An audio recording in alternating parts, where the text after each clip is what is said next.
York Knickerbockers. They have Jaylen Brunson, Julius Randle, Josh Hart, Dante DiVincenzo, all under contract. They have OG Anunoby, who is a player option that will certainly be declined. They have Bojan Bogdanovic with a $2 million guarantee on a $19 million deal that we're assuming gets declined, right? Unless they have a trade in place. Unless they have a trade in place. Good point. They have Mitch Robb, Deuce McBride, Jericho Sims, all under contract for next year. The big names to know here are OG Anunoby and Isaiah Hartenstein. Yeah. There's just no way that Anunoby picks up that option. Having said that, it's going to be like a real dollar figure that they have to pay OG because I would imagine that like there was some sort of understanding that, you know, when they made the trade for RG Barrett and Emmanuel Quickly, that OG would be amenable to staying in New York. I'm guessing dollar figure wise that deal is probably in the ballpark of 4 years, like 140 million. Okay. Like right around like $35 million a year. I had 120 in my head whenever you started to say it. I'm notorious for being low on these type of deals. 140 is probably more realistic based on that and the cap going up. So that sounds right.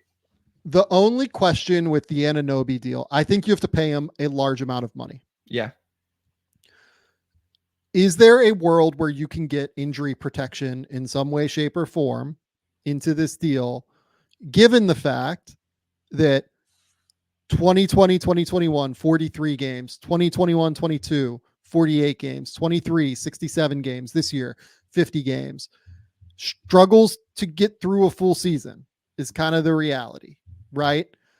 Is there a world where you can get some protection there?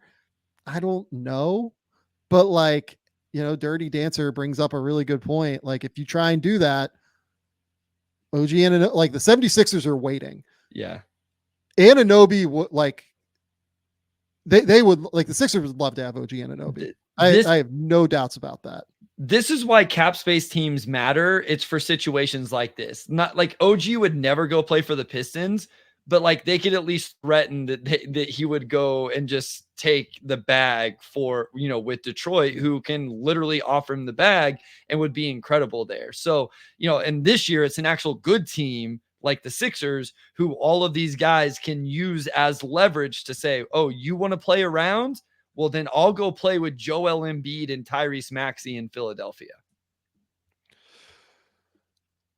I believe that Ron Burgundy in the comments asked, what is OG's max number? It is 5 years, 244, 245, like somewhere in that ballpark.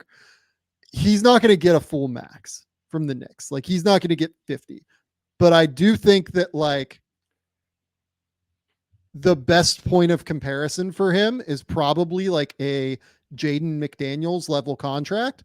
And Jaden McDaniels last year signed a 5 year, I believe it was $131 million contract guaranteed. I'm assuming that they will end up topping the McDaniels deal. Yeah. That's my theory, is that this deal will be ahead of the McDaniels deal. And that's where it'll go. It'll be somewhere between 4 years, 140 and 4 years, 55, somewhere in that ballpark. Yeah. Next, and this is the more complicated one, Isaiah Hartenstein. Hartenstein is an unrestricted free agent, and the Knicks only have early bird rights on him. The biggest deal they can offer is in the vicinity of 4 years, 72 million. The number I have is 72. We'll see where that ends up. Right. That's not going to get it done unless he wants to stay in New York, Sam. That's my thing. I believe he is worth more than that on this open market right now. Yeah. I strongly believe that he is worth something in the ballpark of $25 million a year. on this market, there is a very real case that he is one of the 3 or 4 best actually like potentially gettable free agents. Malik Monk is up there, Yeah. apparently we might be considering Paul George up there at some point, but like, let's hold off on that. It feels like to me that for him to stay in New York, one of 2 things has to happen. They have to do basically what Bobby Portis did. Yeah. Which is sign like a, 2 or a 1+1 deal where he gets, his bird rights back. He gets full bird rights after next season, and then they can pay him beyond what they pay him right now. Or he has to just want to stay in New York and he's willing to take $72 million or 70, whatever the number is. Yeah. And that's possible. Like, he seems incredibly happy in New York. He's found a niche. Like, he is, like, his girlfriend seems happy from looking at everything like on social media. Like, it seems like a possibility that this dude might just want to stay in New York so much that he's willing to take the money. I think that if he hit the open market and really wanted to, 400 is like not out of the ballpark for him, right? So here's the caveat. Just going off Spotrac, projected practical cap space, and this stuff can change, and I get that. Is playing for $25 million in Detroit better than playing for 18 in New York? No. I don't think Philly. Sorry, I have to close out Spotrac. The thing came on. I don't think he wants to play for Philly, or I shouldn't say that. I don't think it makes as much sense in Philly. Not that he doesn't want to play for Philly. Let me pull that back up. Utah does that one make sense? Not with Kessler, probably. Oklahoma City. You can certainly make a case for it. I don't know if he's what they want, but you can certainly make a case for it. Orlando tried to sign him last time. I will note that. Like, Orlando was very much a player in the Isaiah Hartenstein sweepstakes last time. Interesting. We talk about them having good bigs, but I mean, there's an argument to upgrade, I guess. It doesn't make sense to me for Orlando to do it. Sometimes, though, you just like certain players and you decide, okay, maybe they think Isaiah Hartenstein is just way better than Wendell Carter. But Wendell Carter is on this incredible deal. That's what I'm saying. You can then move Wendell Carter for what you need in the backcourt and the scoring that you need, right? That's what I was going to say is like Wendell Carter is on an insanely good contract that is very tradable. Like, I don't think they would have to put him on the market for very long to get some takers. 4 years, $50 million. And is that, yeah, it's one of those descending contracts. Yes. And then it makes like $11 million next year. Like, it's a bonkers number. And then San Antonio, based on this, would have 21 million. So those are the teams. Like, I just looked at this and I'm like, okay, how many of these teams? San Antonio's not gonna do that. Yeah. So you're talking, you go play for the 14-win Pistons, who can probably, would probably offer him the most money. Thunder would be interesting to me, and Orlando. Those are the 3 other options. Bryce, cap space is fungible, man. No, you're right. You're right. Cap space is so it's a figment of our imagination, right? Like, you can get to whatever number you want to get to in theory. Like, so Houston theoretically right now is 27 million over the cap. Yep. Right. They can be an under the cap team if Isaiah Hartenstein wants to go there. Like, they can decline all of that Jock Lawndale, Jeff Green, money. They can move Steven Adams into space somewhere if they would want. Like, Steven Adams on a 1-year, $11 million deal, like, that'd be movable pretty easily. Like, they could get into the sweepstakes if they really truly wanted to. I think. I agree. I just look at some of these teams, like, they're 27, Toronto's 30, then like even Memphis is at 45. Like, not only do you have to get rid of that 45, then you have to get 25 under. And then at that point, is Hartenstein worth all of the mechanisms you have to do to get to 25 under to pay him that? Like, now you're having to use the room MLE instead of the non-tax MLE and the things that come along with that. So I agree with you. Is he the level of free agent where you move all of these things around to bring him in? Now, if he's the missing piece, if he's the final piece, if Houston thinks what he brings with his passing, his defense, like he would make sense, then maybe so. But I look at that and I wonder, like, again, like I would rather play in New York for 18 than go play for Detroit for 25 if I'm Isaiah Hartenstein. So for next year, yes. And that's ultimately like the thing that he could do. He could decide to take a bet on it, right? He could decide to like punt and say, hey, I'm willing to bet on myself and that you're going to pay me $25 million a year next season after I make 18 this year or whatever, 17 this year, whatever the number is. He could do that. And that would be the option that makes it better than Detroit, but it's not in that case, 400 versus 470, or it's not 1 year 17 versus 1 year 25 from Detroit. It's $30 million over the course of 4 years. Sure. If you're doing it with New York, and that's a lot of money because it continues to compound over and over again. Yeah. The other team would be like, could Memphis find a way to do this? I don't actually think that they can because they're going to get a little bit too expensive. But yeah, like Oklahoma City and Orlando, and like if Detroit wanted to, Detroit can certainly get in the ball game. I'm skeptical Detroit will want to do it though. Yeah. Based on how much they like Jalen Duren. Yeah. Which I just made Bryce's night very sad. No comment. Move on. The next piece of it that's worth discussing is Jaylen Brunson is eligible for a 4-year, $156 million extension. You absolutely do this if you're the Knicks. Like, no question asked. Why is Brunson doing this? Locking in money, like making sure that you are good to go for the rest of your life. I'm with you. Like, I don't know why he would do this unless it's just like, I love being here. I want to be here with Josh Hart. I want to be here with Dante. I want to like take the other numbers. What? Give us the other friends. Give us the other number. 5 years, 200. It's like basically the same. It's the same as what OG would be. It's like 5 years. It's a little bit more because it'd be the cap is a little bit higher. So it'd be like 5 years, like 270 or whatever.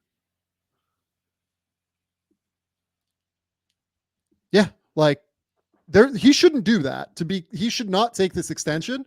Having said that, like I didn't think Julius Randle should take the money that he did at the time, and the Knicks figured out a way to do it. So I don't know. Maybe Jaylen. Seriously, the vibes are incredible on this team. I'm not ruling anything out at this point with the New York Knicks. Like they feel like a team that just loves being around each other, really cares for one another. Like maybe they just want to lock that in some way, shape, or form. And listen, I'm not here to tell anybody what to do with their money or how to make decisions like that. That seems like a lot. And yeah, but listen, there's something to be said for being happy, being on a team with an organization, teammates, all of that stuff, where you're happy to go to work every day, all of that. So I can sit here and say all of that, but if someone told me they would pay me more to go teach somewhere else that was on the same, level of this, I wouldn't do it because I wake up every day happy to go to my job. And, I wouldn't, the comfortability of that and the lack of stress of that is meaningful. So I shouldn't sit here and say like, hey, if Jaylen feels that way about New York, then do what he feels is best. And that's still a lot of money. So 100%. And look, like these things come from like credible, like the fact that he's considering this come from credible people like Steve Popper over at Newsday and Ian Begley at SNY. Like they are saying that like this is, on the table. Right. Yep. So I don't know. Like Steve Popper literally wrote like yesterday that all indications are he won't hold the team up now and that he's willing to sign a 4-year, $156 million contract. Okay. Look, he'll have made $200 million. How much more do you need? Truly though, like I've thought about that a lot with like these numbers like going crazy and like ballooning in the way that they are. You do have a responsibility to your fellow players and to the playing group to take the most that you can, undeniably. But what's the fucking difference between 40 and 50 million per year? 10 million sounds like a lot to me, but no, I get your point. But when you can buy anything you want for $40 million a year for the rest of your life. Yeah. He'll have made by the end of that deal. Jaylen Brunson will have made 60 by the end of this year. Next year would be so 60 plus 180, whatever, 240, like 181, basically 241. You can do whatever the hell you want for $241 million.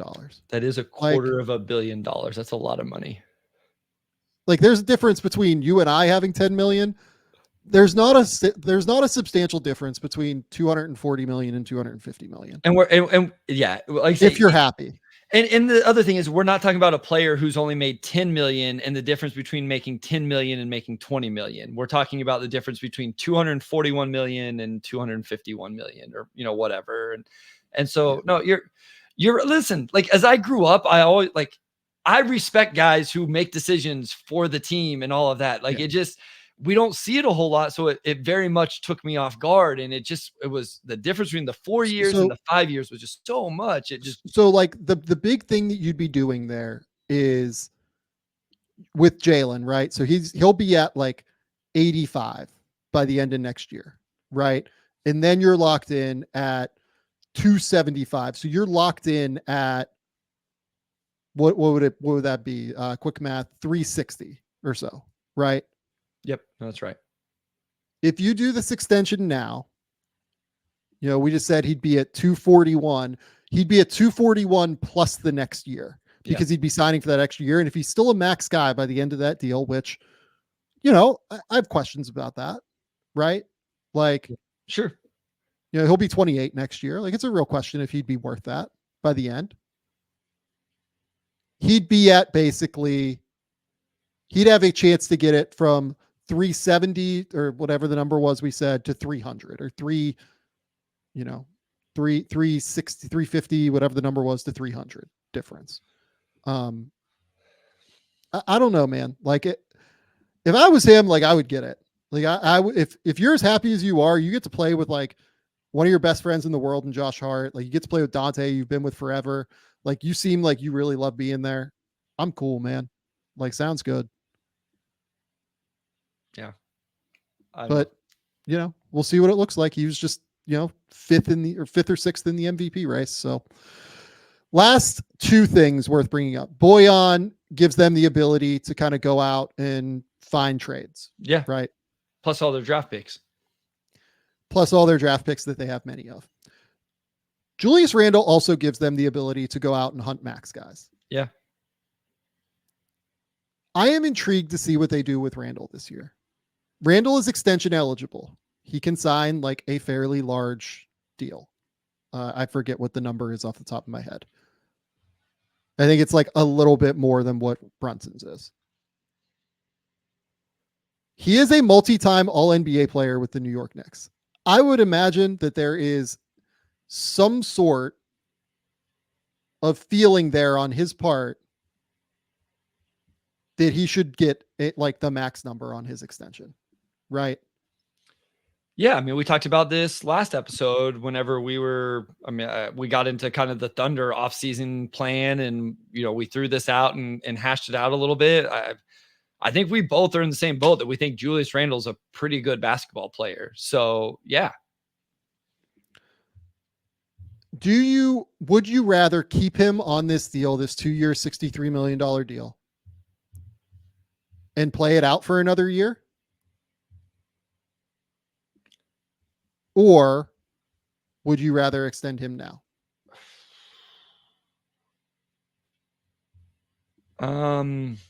Or would you rather trade him? Third option's on the table. Yeah, I think I would be looking at the trade thing with Randle, because while I understand why he would think he deserves that money, he is 30, coming off a year where he only played 46 games. He has been very healthy leading up to this, in fairness to him. Yep. So, like, take that into account. An extension, I'm paying him into mid 30s.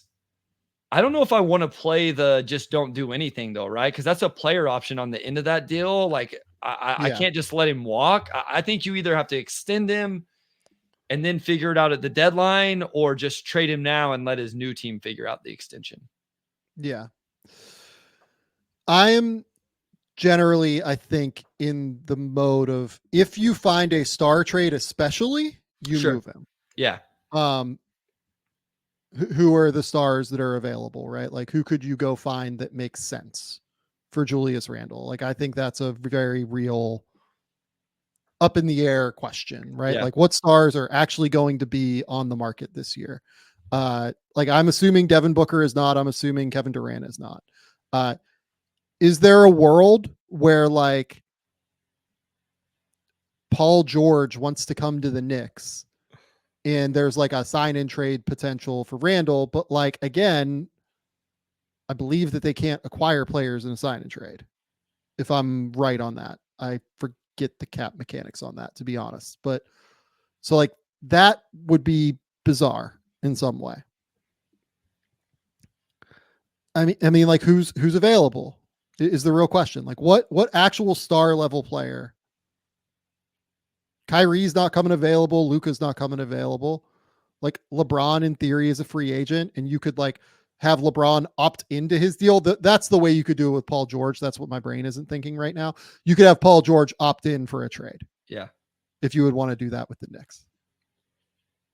Brandon Ingram's not that much of an upgrade. Not to me. The name that comes up a lot is Mikal Bridges because of the Villanova connection. Yeah. I understand why that comes up. I do. I don't think they are a Mikal Bridges away from the title. I think they are like a Donovan Mitchell. Like, if Donovan Mitchell comes available, great. Let's do that. But I think that they're more than Mikal away still. I brought this up the other day also, Sam, when we talked about him. You kind of need somebody to replace those minutes at the 4, though, no? Like, you don't want OG having to play. I don't. Like, you don't want to go like Jaylen and Dante in the backcourt and then Josh and OG as your front court with Hartenstein or Mitch Rob or whatever exclusively. Like, I think you need a little bit more of a physical 4 to take up those minutes also. So I do think, my only point here being, if you trade Julius, you got to find some sort of guy to fill some of those minutes if the star player isn't kind of that ilk and body. Yeah, I think that's fair. I don't know what the star trade is. Like, the Paul George one is actually really interesting to me. I think Paul George would make them a title contender. Agreed. And if he doesn't want to stay with the Clippers, and this is where Julius Randle, like, is actually, like, useful in a trade for somebody, is, hey, like, we're going to build around Kawhi, Julius Randle, James Harden, and we're going to get additional assets for Paul George in a Randle deal. Right. And I would assume if PG just opts in, Randle and Boyan essentially gets you to the money, right? Yeah, that gets you to the money. Yeah, yeah. Randle and Boyan would get you there. And then you add whatever draft capital it takes. So the Clippers are bringing in Randle around Kawhi and James Harden. Yeah. You get future picks. You could get this year's picks if the Clippers wanted to do that. So, Yep. If there is a deal out there, Donovan Mitchell makes sense to me. I think Paul George makes sense to me. Ron Burgundy asks about DeMar DeRozan. DeMar does not make sense to me for them. What about like DeJounte Murray? That doesn't. DeJounte Murray doesn't really do it for me. Yeah, for them. I would want like a real top 15, top 20 guy in the league is where I was at. And I think Paul George is still that for what it's worth. So like if Boston loses the next 4 and goes out in 5, Jaylen Brown? I don't think Boston would trade Jaylen Brown to the Knicks. That's not based on intel. That's just like me guessing that wouldn't be a reality. Lauri Markkanen, someone brought up. I thought about him earlier, but I'm just like, they would have to Sure. way overpay, don't you think? Like, where are we at on Lauri in terms of their top 25 guy in the league? But I think they're going to renegotiate and extend it. Yeah. Okay. I think they're renegotiating and extending on him. So yeah, like guys that are actually available. You know, to me, it's like George and Mitchell, go for it. Look, if you can get Mikal Bridges for a lower price than what I'm assuming it's going to cost, because I'm assuming that like Memphis, if I was Memphis, I would pay a crazy amount for Mikal Bridges. So like, given what it would likely cost, I probably would not do Mikal Bridges. Yeah. And like Dirty Dancer brings up Giannis. Like, I don't think Giannis is going to ask out, and Giannis just signed his like crazy extension number. So there's just like no way that that's a thing. But I would be paying attention to the Bucks and like kind of see what's going on there a little bit. Yeah. Last thing, like Boyan, we'll see where it goes. Precious, I think you probably kind of let Precious go if you keep Hartenstein. If not, he's good insurance. Yeah. Agreed. NBA draft number 24 and number 25 plus number 38, if I remember correctly. 38. Guys that I like for them: Tyler Kolek, Zach Edey. Who else? I don't think he's a Thibs guy, but Tyler Smith is a name we always talk about at that spot. I've seen some folks push Tyler Smith, like Knicks fans that like I think are pretty smart with the draft, that like Tyler Smith. I don't think Tyler Smith is a Thibs guy at all, to be honest. Yeah, but he makes sense. Like I think what he theoretically does, I guess practically does offensively, adds something there. I would be nervous that he ever gets on the floor for Thibs. Yeah, I would agree with that.